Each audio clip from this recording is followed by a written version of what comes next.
Hey guys, it's me, John Avenger, once again, and welcome to another video of Disney slash movies from the 2010s month.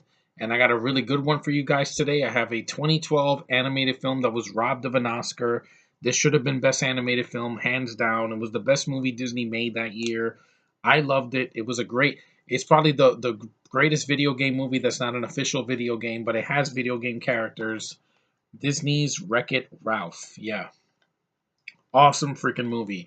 This movie was in my top 10 of 2010 a long time ago. I would have said it if I had a YouTube channel back then, but this is Wreck-It Ralph, the Blu-ray DVD combo pack. It's a great movie. I love the animation in this movie.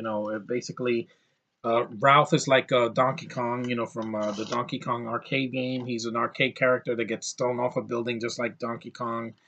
And, Fix It Felix is basically Mario, who just makes a small cameo in the film, but he's tired of being a bad guy and he wants to try to win a medal so that he could prove himself to be a good guy. And it's a good twist on video game mythology. It's got great cameos from video games that I played in the past. You got Qbert, you have the Pac-Man Ghost, you have Sonic, you have Zangief from Street Fighter 2. Ken and Ryu make a cameo and they're talking. You have they have the exclamation point from Metal Gear Solid. You have the racetrack in this is like Mario Kart. You have alien bugs and shooters. It's kind of like Halo or those other games like the Aliens arcade game or something like that. You have the zombies from Resident Evil. Yeah, well, sort of. You have Bowser from the Mario Brothers games. You got a lot of characters. Just the way they did this game movie and getting all these licensed characters is just freaking amazing. It sucks that last year we got Warcraft and Assassin's Creed, and this is how you do it right all the way. This is how you do a video game movie. You got also new characters. You got Vanellope, voiced by Sarah Silverman. You have a really good voice cast. You have John C. Riley and Jane Lynch and Sarah Silverman and Mindy Kaling and a bunch of others. It's all a huge cast. It's a really funny movie. It has a lot of heart to it. Just a lot of great visuals. I love the visual styles. I thought this should have gotten the Oscar and not Brave. I'm sorry. I didn't see Brave yet because it did not interest me. It was some Scottish girl with poofy hair that has an accent that just makes me laugh my ass off. So I was like, no, I can skip Brave. I'll watch it in a couple years. But this is a really good movie. If you have not watched this, brought out the kid in me. I was very nostalgic. See, nostalgia without beating it over my head. And the villain of the movie is basically a spoiler. Is Turbo? He's he's the king of this candy land, which looks beautiful, by the way. It's like a land full of like chocolate and cookies and candy bars and peppermint pad. It's like a freaking LSD trip for in a fantasy kids world, and it's beautiful. Like there's an Oreo joke that made me laugh. They have eclairs that are cops. I mean, yeah, this is definitely a creative and imagine. There's so much imagination in this movie. Just love the visuals. I love looking at this movie. It makes me smile every time I watch it. The thing is, the film had so much in it, but I wanted more. Like, I definitely want to see a sequel to this because I want to see Mario make a cameo, even if he's there, like "Let's go" and or something like that. Because as a gamer, this was a game movie. This was pandering for me. See, this is pandering to me, not some SJW BS where guys don't matter. This has a female character, but the male character is the main character, and it's funny and they don't forget it. It's a kids movie. It has a lot of great stuff for them. Just a lot of imagination. Like this had more imagination than half the movies that came out last year. It wasn't just another sequel or another Pixar movie that was really good, but still, it was something original. It did something different. It had a lot of references to, and as a gamer, all these references of the 80s with the arcades, this did it better than Pixels. Pixels was insulting, saying that gamers are a bunch of losers that have no life and no job and nothing, and they don't even go outside. That is not true.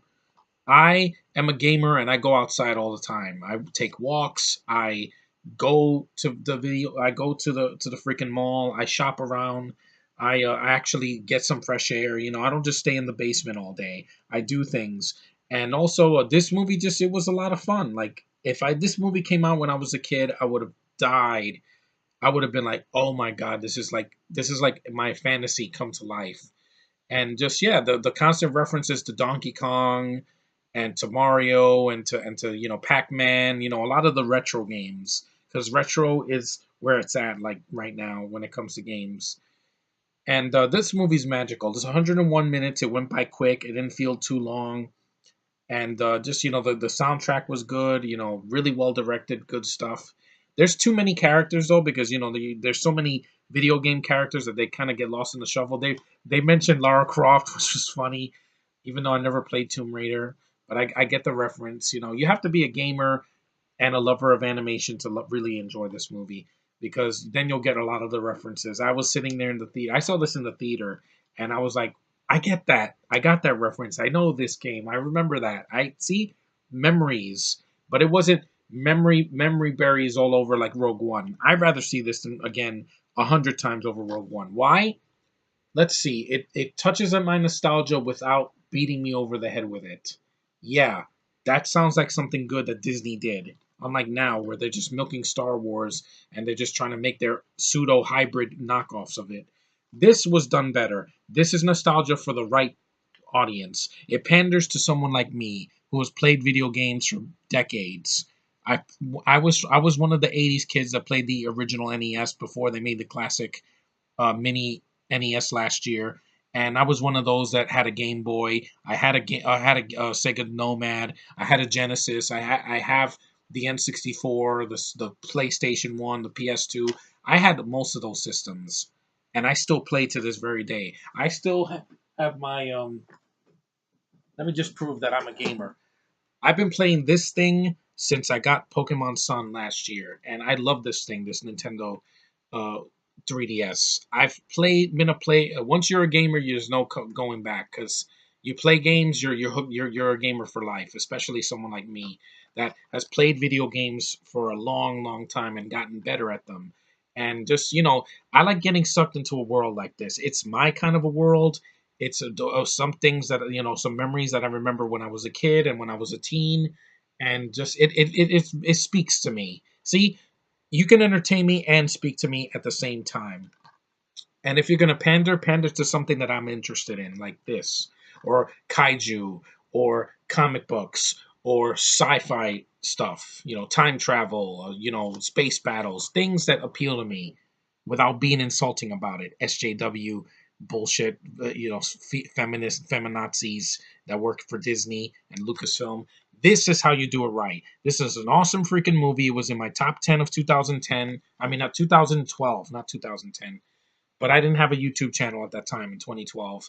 I really enjoyed this movie. Just a lot of colorful animation, really funny, really good effects, really, really just solid animation. The fact that this got shafted over Brave is just beyond me. Even the Oscars are like, what?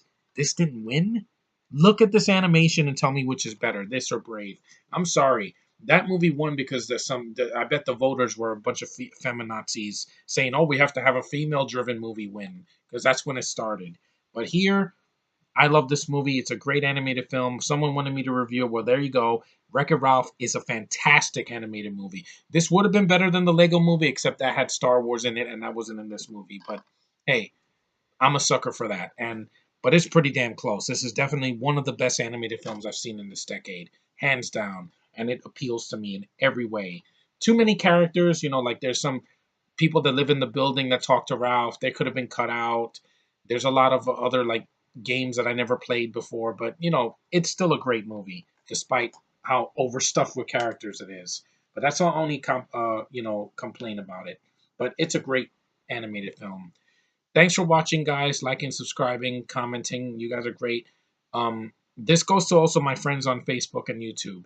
Don't leave a comment that I'm going to erase, because, I remove comments sometimes just because I don't want to deal with it. It's a long month. January is only halfway through, and we got a long way to go in the winter.